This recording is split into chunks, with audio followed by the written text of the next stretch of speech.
Bright നാവിഗേറ്ററിൻ്റെ മറ്റൊരു എപ്പിസോഡിലേക്ക് ഏവർക്കും സ്വാഗതം. ഇന്ന് ഒരു പുതുമയുള്ളൊരു വിഷയത്തിലേക്കാണ് പോകുന്നത്. മറ്റൊന്നുമല്ല, നിങ്ങൾ പലരും ഒരു ഇൻവെസ്റ്റ്മെൻറ്റ് എന്നുള്ള ഒരു ഓപ്ഷൻ തേടി പല സ്ഥലങ്ങളിലും നെട്ടോട്ടം ഓടുകയാണ്.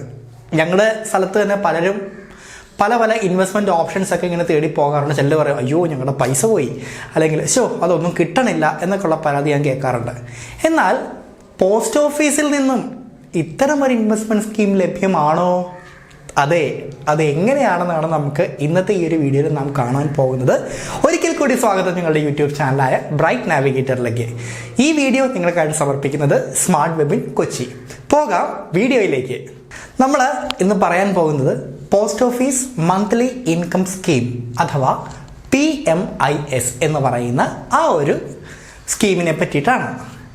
സ്വാഭാവികമായും ഇത് പോസ്റ്റ് ഓഫീസുമായിട്ട് ബന്ധപ്പെട്ടതാണ് എന്ന് നിങ്ങൾക്ക് മനസ്സിലായി കാണുമല്ലോ.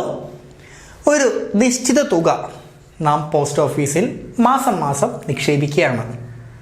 ഒരു നിശ്ചിത കാലാവധി കഴിയുമ്പോൾ തീർച്ചയായിട്ടും നമുക്ക് ആ പൈസ കിട്ടിയിരിക്കും. എന്നാൽ അതോടൊപ്പം തന്നെ ഒരു ചെറിയൊരു തുക പലിശ ഇനത്തിൽ മാസം നമുക്ക് കിട്ടുകയാണെങ്കിലോ? ഒന്ന് ആലോചിച്ച് നോക്കിയേ, എന്താണല്ലേ? പലപ്പോഴും നമ്മൾ പോകുന്ന പല ഇൻവെസ്റ്റ്മെൻറ്റ് സ്കീംസിലും ഇത്തരം ഒരു സൗകര്യം ലഭ്യമല്ല. ഇത് തന്നെയാണ് post office monthly income scheme അഥവാ PMIS എന്ന് പറയുന്ന ഈ ഒരു പദ്ധതിയുടെ പ്രത്യേകത. അപ്പം അത് എന്താണ്, എങ്ങനെയാണ് എന്നൊക്കെ നമുക്ക് വിശദമായിട്ട് തന്നെ നമുക്ക് ഈ ഒരു വീഡിയോയിലൂടെ നമുക്ക് കണ്ട് മടങ്ങാം. ഞാൻ പറഞ്ഞു, ഒരു നിശ്ചിത തുക നമ്മൾ പ്രതിമാസം നമ്മൾ പോസ്റ്റ് ഓഫീസിൽ നിക്ഷേപിക്കുകയാണ്. 1/4/2020 പ്രകാരം ഈ ഒരു പദ്ധതി പ്രകാരം കൊടുക്കുന്ന പലിശ നിരക്ക് എന്ന് പറയുന്നത് 6.6%. അതോടൊപ്പം തന്നെ ആ ഇൻട്രസ്റ്റ് തുകയുടെ ഒരു പെർസെൻറ്റേജ് നമുക്ക് പ്രതിമാസം നമുക്ക് ശമ്പളമായിട്ട് നമുക്ക് കിട്ടിക്കൊണ്ടിരിക്കുകയാണ്. അപ്പോൾ ഇതാണ് ആമുഖമായിട്ട് എനിക്ക് പറയാനുള്ളത്. അപ്പോൾ ഇനി മറ്റ് പ്രത്യേകതകൾ എന്തൊക്കെയാണെന്ന് നമുക്ക് നോക്കണ്ടേ? അതാണ് ഇനി പറയാൻ പോകുന്നത്. അപ്പോൾ ഈ ഒരു പദ്ധതി പ്രകാരം അതിൻ്റെ പ്രത്യേകതകൾ എന്തൊക്കെയാണെന്ന് നമുക്ക് നോക്കാം. Number 1, guaranteed returns. Number 2, safe and secure investment option. 3, government bank scheme. അപ്പോൾ എന്തൊക്കെയാണെന്നൊക്കെ നമുക്ക് പയ്യെ നമുക്ക് നോക്കാം. അതിനു മുന്നേ തന്നെ ഞാൻ പറഞ്ഞു, 1/4/2020 പ്രകാരം ഈ ഒരു പദ്ധതി പ്രകാരം നൽകിക്കൊണ്ടിരിക്കുന്ന പലിശ നിരക്ക് എന്ന് പറയുന്നത് 6.6%. ഇതിൻ്റെ കാലാവധി എന്ന് പറയുന്നത് 5 വർഷമാണ്. നമുക്ക് 2 രീതിയിലാണ് നമുക്ക് ഈ ഒരു സ്കീമിൽ ഭാഗമാകാൻ സാധിക്കുന്നത്. ഒന്നെങ്കിൽ നമുക്ക് സിംഗിൾ അക്കൗണ്ടായിട്ട് നമുക്ക് ഓപ്പൺ ചെയ്യാം. ഈ ഒരു സിംഗിൾ അക്കൗണ്ട് പ്രകാരം ഓപ്പൺ ചെയ്യുമ്പോൾ നമുക്ക് പരമാവധി ഡെപ്പോസിറ്റ് എന്ന് പറയുന്നത് 4.5 ലക്ഷം രൂപയാണ്. ഇനി അതിലേക്ക് ജോയിൻ്റ് രീതിയിൽ നമുക്ക് ജോയിൻ്റ് അക്കൗണ്ടായിട്ട് നമുക്കിത് സ്റ്റാർട്ട് ചെയ്യാവുന്നതാണ്. പരമാവധി ഡെപ്പോസിറ്റ് ചെയ്യാൻ അനുവദിച്ചിരിക്കുന്ന തുക എന്ന് പറയുന്നത് 9 ലക്ഷം രൂപയാണ്. എന്നാൽ സിംഗിൾ അക്കൗണ്ടും അല്ലെങ്കിൽ ജോയിൻ്റ് അക്കൗണ്ടും തമ്മിലുള്ള വ്യത്യാസം എന്ന് പറയുന്നത്, നമ്മൾ ജോയിൻ്റ് അക്കൗണ്ടിലേക്ക് നമ്മൾ പോകുന്ന സമയത്ത് നമ്മൾ ജോയിൻ്റ് അക്കൗണ്ട് എന്ന് പറഞ്ഞാൽ നമ്മുടെ ഫാമിലി മെമ്പേഴ്സോ നമ്മുടെ റിലേറ്റീവ്സോ ഫ്രണ്ട്സോ അല്ലെങ്കിൽ നമുക്ക് പ്രിയപ്പെട്ട ആരെങ്കിലും ഒക്കെ ആയിട്ട് ചേർന്നുള്ള അക്കൗണ്ട് ഓപ്പൺ ചെയ്യുന്നതിനാണല്ലോ നമ്മൾ അങ്ങനെ പറയുന്നത്.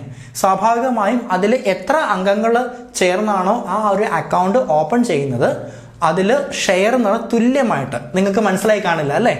ഉദാഹരണം, 9 ലക്ഷം രൂപയാണെന്നുണ്ടെങ്കിൽ 3 പേര് ചേർന്നാണെങ്കിൽ 3 ലക്ഷം രൂപ വെച്ചിട്ട് ടോട്ടൽ 9 ലക്ഷം വരണം. ഇനി 9 പേരാണെങ്കിൽ ഓരോ വ്യക്തികളെയും അവരുടെ ഡെപ്പോസിറ്റ് എന്ന് പറഞ്ഞാൽ 1 lakh rupees വെച്ചിട്ട് ആവണം. സോ ഇത് നമ്മൾ പ്രത്യേകം ശ്രദ്ധിക്കുക. മറ്റൊന്ന്, എല്ലാവരുടെയും ഒരു ചോദ്യമാണ്, വിഡ്രോവൽ സാധ്യമാണോ എന്നുള്ളത്. വിഡ്രോവൽ നമുക്ക് സാധ്യമാണ്. നമുക്ക് ആ ഒരു പെർട്ടിക്കുലർ കാലാവധിക്ക് ശേഷം നമുക്ക് വിഡ്രോ ചെയ്യാൻ സാധിക്കും. അതല്ല, നമുക്ക് എന്തെങ്കിലും ഒരു എമർജൻസീസ് നമുക്ക് വരുവാണെന്നുണ്ടെങ്കിൽ നമുക്ക് വിഡ്രോ ചെയ്യാൻ സാധിക്കും. പക്ഷേ 2% ഫൈൻ നമ്മൾ അങ്ങോട്ടേക്ക് അടയ്ക്കേണ്ടി വരും. നമ്മൾ മ്യൂച്വൽ ഫണ്ട്സ് തേടി പോകാറുണ്ട്, ലൈഫ് ഇൻഷുറൻസ് തേടി പോകാറുണ്ട്, അല്ലെങ്കിൽ ഫിക്സഡ് ഡെപ്പോസിറ്റ് RD, ഇങ്ങനെ പല ഓപ്ഷൻസ് നമ്മൾ തേടി പോകാറുണ്ട് അല്ലേ? എന്നാൽ അതിൽ നിന്ന് വ്യത്യസ്തമായാണ് post office monthly income scheme അതായത് PMIS എന്ന് പറയുന്ന ഈ ഒരു സ്കീം നിലനിൽക്കുന്നത്. ഇത് ഗവൺമെൻറ്റിന് നേരിട്ടുള്ള മോണിറ്ററിംഗ് ഉണ്ട്. കൃത്യമായ ബാക്കപ്സ് ഉണ്ട്, സേഫ് ആണ്, സെക്യൂർ ആണ്.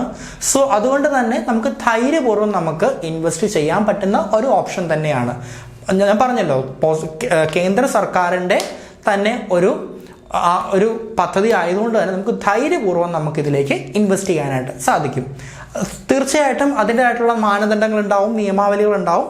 അതൊക്കെ ഇതിന് ബാധകമാണെങ്കിൽ പോലും നമുക്ക് അതത് റിസോഴ്സസ് നോക്കി നമുക്ക് മനസ്സിലാക്കാൻ സാധിക്കുന്നതാണ്.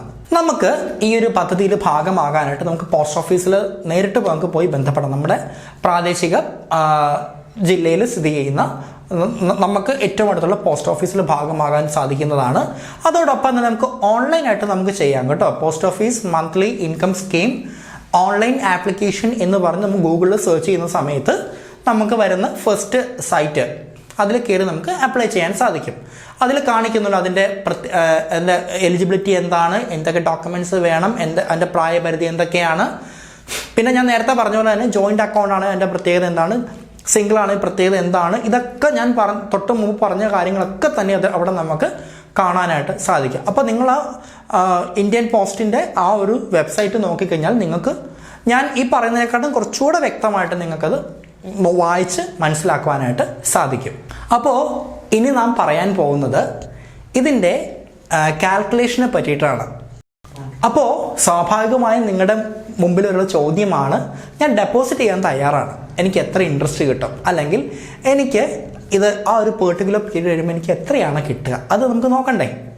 അതിന് നമ്മൾ ചെയ്യേണ്ടത് ഗൂഗിളിൽ സെർച്ച് ചെയ്യുക, post office monthly income scheme calculator എന്ന് പറഞ്ഞ് സെർച്ച് ചെയ്യുക. സെർച്ച് ചെയ്യുന്ന സമയത്ത് ഫിൻട്ര എന്ന് പറയുന്ന സൈറ്റ് നമുക്ക് കാണാൻ സാധിക്കും. ഈ ഫിൻട്ര എന്ന് പറയുന്ന സൈറ്റിലൂടെയാണ് നമ്മളിത് ചെക്ക് ചെയ്യുന്നത്. ഞാൻ പറഞ്ഞു, നമുക്ക് രണ്ട് രീതിയിലുള്ള ഡെപ്പോസിറ്റ്സ് നമുക്ക് പോസിബിൾ ആണ്.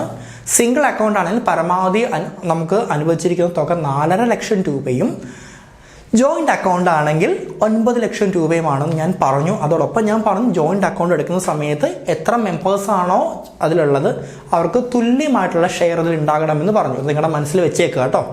എന്തായാലും നമ്മുടെ സിംഗിൾ അക്കൗണ്ടിൻ്റെ കാൽക്കുലേഷൻ നോക്കാം. 4.5 ലക്ഷം രൂപയെന്ന് ഞാൻ പറഞ്ഞു കഴിഞ്ഞു. ഇവിടെ നമുക്ക് 3 കോളംസ് നമുക്ക് കാണാൻ പറ്റും. ഫസ്റ്റ് കോളത്തിൽ നമ്മൾ എത്ര രൂപയാണ് ഇൻവെസ്റ്റ് ചെയ്യുന്നത് എന്നതാണ് അടിച്ചു കൊടുക്കേണ്ടത്. രണ്ടാമത്തെ കോളത്തിൽ ബൈ ഡിഫോൾട്ട് അത് 6.6%. അത് നമുക്കൊന്നും ചെയ്യാൻ പറ്റില്ല, അത് ഗവൺമെൻറ് നിശ്ചയിച്ചിരിക്കുന്ന പലിശ നിരക്കാണ്. ആൻഡ് താഴെ വന്നേക്കുന്നത് അതിൻ്റെ കാലാവധിയാണ്, അതും 5 വർഷം തന്നെയാണ്.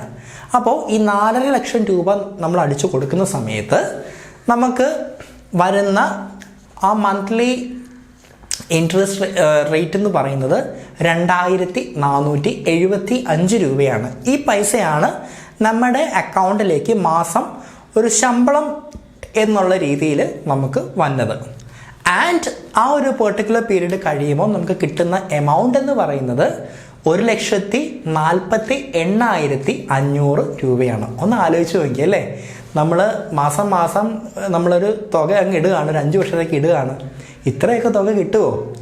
ആഹാ, എന്തൊരു നല്ലൊരു ആകർഷകമായൊരു സ്കീമാണല്ലേ. ഇനി നമുക്ക് അടുത്തതും കൂടെ നമുക്ക് നോക്കാം. ജോയിൻ്റ് അക്കൗണ്ട് വന്നാൽ എങ്ങനെയാണെന്നും കൂടെ അറിയണ്ടേ. അപ്പോൾ അത് നമുക്ക് നോക്കാം. ഞാൻ പറഞ്ഞു കഴിഞ്ഞു, ജോയിൻ്റ് അക്കൗണ്ടിൽ നമുക്ക് 9 ലക്ഷം രൂപയാണ് പരമാവധി നമുക്ക് ഡെപ്പോസിറ്റ് ചെയ്യാൻ സാധിക്കുന്ന തുക.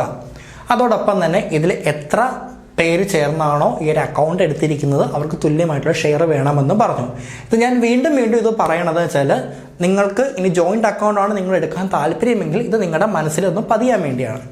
എന്തായാലും 9 ലക്ഷം രൂപ വെച്ചുള്ള കാൽക്കുലേഷനാണ് പറയുന്നത്.